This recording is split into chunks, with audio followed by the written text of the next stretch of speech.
Hello friend, வணக்கம். வாங்க இன்றைக்கி வீடியோவில் என்ன பார்க்க போகிறோன்னாக்கா, ரேஷன் கார்டில் மேரேஜ் ஆனவங்க இல்லை இறந்தவங்க அவங்களுடைய பேர்லாம் எப்படி நீக்கிறது அப்படிங்கிறத பற்றி இந்த வீடியோவில் சொல்கிறேன். நீங்கள் அதுக்கு என்ன பண்ணணும், கூகுளில் போயிட்டு டிஎன்பிடிஎஸ் அப்படின்னு டைப் பண்ணுங்கள். கீழே வந்து பாருங்கள், டிஎன்பிடிஎஸ் கூகுள் சர்ச்சுன்னு பார்த்தீங்களா, அந்த சர்ச்சு வந்து கொடுக்கணும்.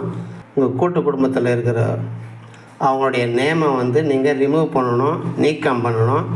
அந்த நீக்கம் பண்ணிவிட்டு அது அப்புறமா அவங்க அப்ளை பண்ணால் தான் அவங்களுக்கு புதுசாக ஸ்மார்ட் கார்டு கிடைக்கும். கூகுள் சர்ச் கொடுத்த உடனே பாருங்கள், இதில் வருதுக்கு பிறகு ஃபஸ்ட்டு டிஎன்பிடிஎஸ் அதை அப்படியே செலக்ட் பண்ணுங்கள். ஃபஸ்ட்டில் வர்றதை இதுதான் இதனுடைய அஃபிஷியல் பேஜ். பொது விநியோக திட்டம், உணவு பொருள் வழங்கும் மற்றும் நுகர்வோர் பாதுகாப்பு துறையின் அதிகாரப்பூர்வ இணையதளம், தமிழ்நாடு அரசு. இதில் ரைட் சைடில் பாருங்கள், லாங்குவேஜ் இங்கிலீஷ் வேணாலும் மாற்றிக்கலாம், தமிழ் வேணாலும் மாற்றிக்கலாம். உங்களுக்கு என்ன லாங்குவேஜ் வேணுமோ அதை மாற்றிக்கோங்க. மாற்றிட்டு இந்த ரைட் சைடில் அப்படியே கீழே பாருங்கள், எல்லா டீட்டெயிலும் கொடுத்துக்கிறாங்க. அது முன்னோன்னா படித்து பார்க்கலாம்.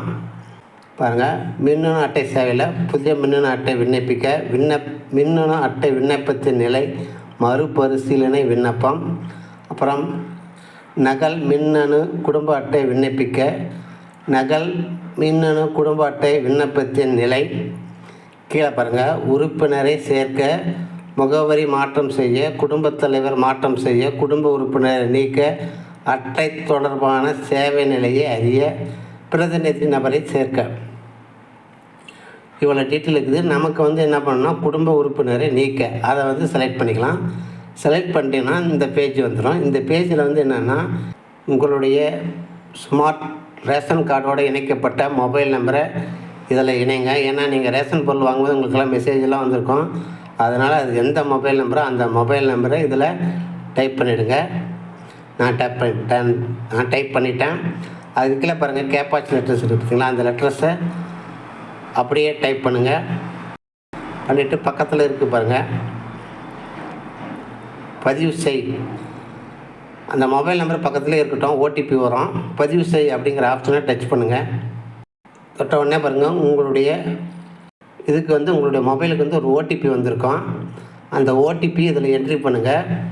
அது பாருங்கள், செகண்ட் ஓடிட்டு இருக்குது. இவ்வளோ நேரம் தான் இருக்கும். அந்த கடவுச்சொல் அப்படிங்கிறது பார்த்தீங்களா, அந்த என்டர் ஓடிபி, அந்த இடத்துல உங்கள் மொபைல் நம்பருக்கு வந்த ஓடிபியை என்ட்ரி பண்ணிவிட்டு பதிவு செய் அப்படிங்கிற ஆப்ஷனை டச் பண்ணுங்கள். வந்துருச்சு பாருங்கள். உங்களுடைய ரேஷன் கார்டு, குடும்பத் தலைவர் பேர், அவங்க குடும்ப அட்டை எண், எந்த நியாய விலைக் கடை, எல்லா பேரும் வந்துருச்சு. உங்கள் குடும்பத்தில் இருக்கிற எல்லாருடைய உறுப்பினருடைய பெயரும் கீழே வந்துருச்சு. ஓகேங்களா? நீங்கள் வந்து இப்போ குடும்ப உறுப்பினர் நீக்க இந்த சேவை தேர்வு செய்யணும்னு இருக்குது பார்த்தீங்களா, இந்த இடத்துலையும் நீங்கள் செலக்ட் பண்ணால் பண்ணிக்கலாம். நான் வந்து செலக்ட் பண்ணுறேன், குடும்ப உறுப்பினரை நீக்க. அதை செலக்ட் பண்ணிக்கங்க. செலக்ட் பண்ணிவிட்டு குடும்பத் தலைவர், தலைவி அப்படிங்கிற அட்ரஸ் எல்லாமே வந்து மகன், மகள், மருமகள் எல்லாருடைய பேரும் வந்துடுச்சு. உங்களுக்கு யாருடைய பெயரை வந்து நீக்கணுமா, இதில் இருக்குது பாருங்கள், ரைட் சைடில் லாஸ்ட் அந்த செயலின்னா அது யூஸில் இருக்குதுன்னு அர்த்தம். அந்த செயலிக்கு பக்கத்தில் ஒரு கட்டம் மாதிரி இருக்குது பார்த்தீங்களா, அந்த கட்டத்தில் யாருடைய பெயர் நீக்கணுமோ அந்த இடத்துல டிக் பண்ணுங்கள். நான் 2 பேருடைய பெயரை நீக்கணும். அந்த 2 பேருடைய பெயரை பாருங்கள், டிக் பண்ணிட்டேன். டிக் பண்ணிட்டு இந்த பக்கம் பாருங்கள், ரீசன், செலக்ட் ரீசன் சொல்லியிருக்கு பார்த்தீங்களா, அந்த ஏரோ மார்க்கை டச் பண்ணிங்கன்னா உங்களுக்கு வரும். அதில் இருக்கிற ஆப்ஷன்லாம் பார்த்துங்க. நான் வந்து 4-5 ஆப்ஷன் கொடுத்துருக்காங்க. உங்களுக்கு என்ன ஆப்ஷன் வேணுமோ அதை செலக்ட் பண்ணிடுங்க. நான் வந்து மேரேஜ், திருமணம் ஆயிடுச்சுன்னு சொல்லி போட்டிருக்கேன். அதே மாதிரி இந்த பக்கம் தமிழில் அதே ஆப்ஷன் வந்துடும். அடுத்தது இப்போ என்ன காரணத்தினால நேமை வந்து ரிமூவ் பண்ணுறீங்கன்னு கேட்குறாங்க. நான் வந்து நியூ ரேஷன் கார்டு வாங்க போகிறேன், அப்ளை பண்ண போகிறேன். அவங்க தனியாக இருக்காங்க, வேறு தனி ஃபேமிலியாக போயிட்டாங்க. அதனால் நியூ ரேஷன் கார்டு அப்ளை அப்படின்னு சொல்லிட்டு நான் டைப் பண்ணிட்டேன். அதுவே அப்படியே தமிழில் இந்த பக்கமாக இந்த விவரங்கள்னு இருக்குது பார்த்தீங்களா, அந்த இடத்துல அப்படியே தமிழ்லேயே டைப் பண்ணிவிடுங்க.